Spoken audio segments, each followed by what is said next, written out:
sobre a igreja luterana, primeira grande igreja da Reforma Protestante, primeiro grande racha que a igreja teve nesse contexto.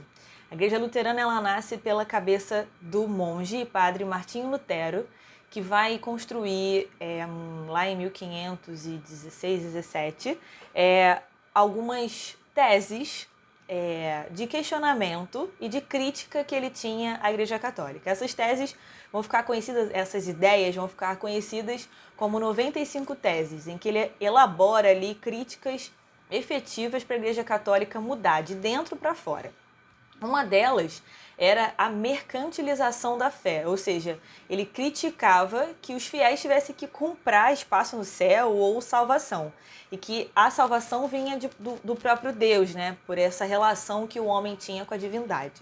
É óbvio que tem várias outras coisas, são 95 ideias que vão desde a mercantilização até a organização, por exemplo, do culto, a relação do homem com Deus e a postura dos padres também, ou dos líderes religiosos, também ele critica.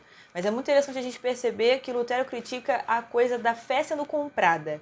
E um dos pilares dessa igreja luterana vai ser justamente uma relação divina, uma relação do homem com Deus, baseada na crença de que ele existe e numa salvação pela fé. Essa é a grande base que Lutero dá para a sua prática religiosa, né? Você não precisa comprar lugar no céu, você não precisa comprar objetos religiosos, principalmente porque tinham muitas pessoas naquela sociedade europeia daquele contexto que não tinham condições.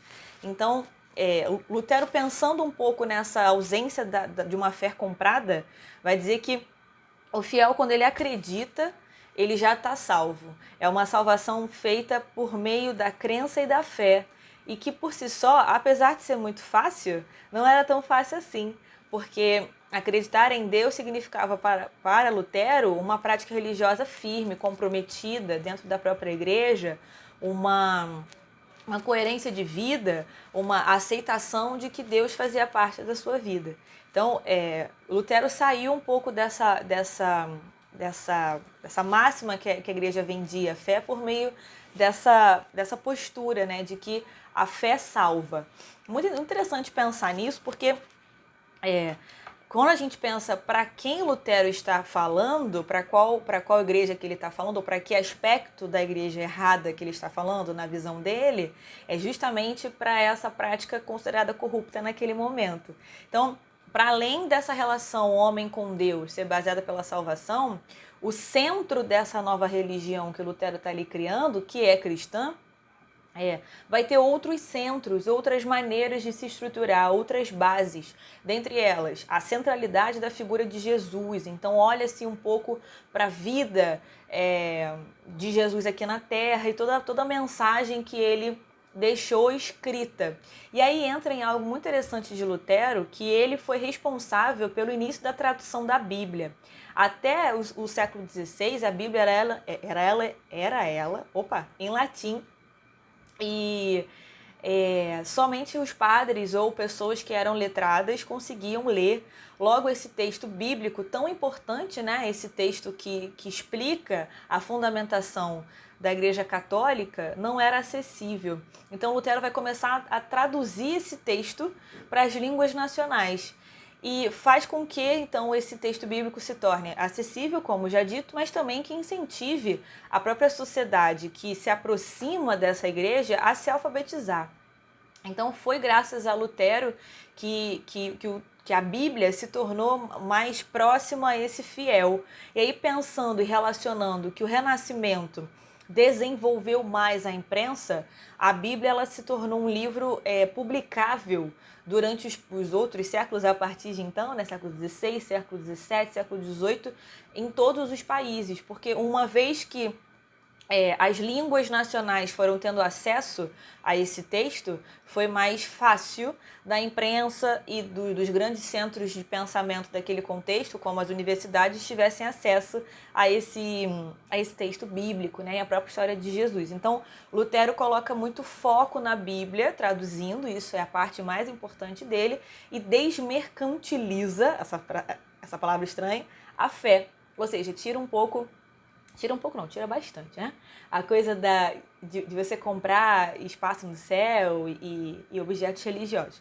E uma coisa bastante interessante da gente perceber em Lutero é a crítica dele aos santos, né? E a essa imagem que os santos têm dentro da Igreja Católica daquele contexto.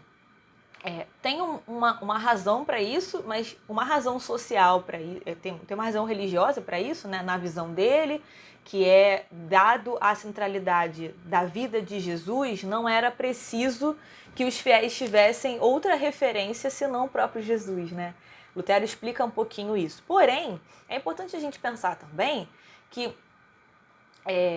dado que a igreja vendia objetos religiosos, às vezes objetos da vida dos santos eram vendidos assim em números absurdos para que os fiéis pudessem comprar e esse dinheiro viesse para a igreja. Então, por exemplo, há relatos de pedaços da cruz de Jesus. E aí, se você juntasse todas as madeiras que foram vendidas, dava umas 35 cruzes.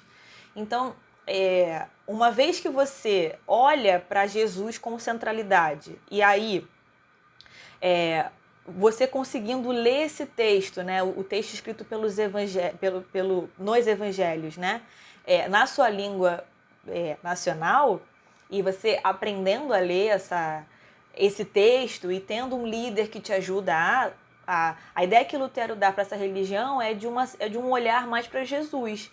E os santos, então, que a Igreja Católica tinha e segue tendo até hoje, né, ficam em segundo plano ou não existem. Em Lutero, inclusive, ele condena o culto aos santos, graças a esse tipo de argumento. Tudo bem? Lutero, então, ele vai ser acolhido pela nobreza do Sacro Império Romano Germânico.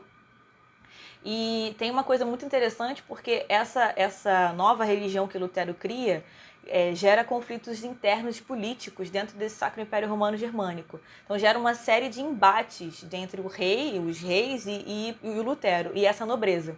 Então, esses embates fazem com que se instaure um acordo chamado Paz de Habsburgo, que é um acordo político, religioso, entre os reis desse Sacro Império, os líderes, né, desse Sacro Império, e a religião, que é para cada príncipe a sua religião.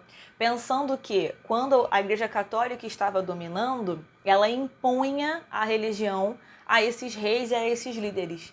Então a paz de Habsburgo faz com que esses líderes do Sacro Império Romano Germânico tenham liberdade de escolher qual religião eles vão adotar para o seu espaço. Isso é uma medida importante política, que a gente também falou um pouquinho em sala, e que também faz com que a gente pense sobre os impactos políticos, econômicos e sociais que a Reforma Protestante tem para além de religião, né? A gente sabe que a própria religião está aí sofrendo as suas reformas, as suas mudanças, mas a Reforma Protestante também como um fato histórico que mexeu profundamente com a Europa daquele contexto. Beleza?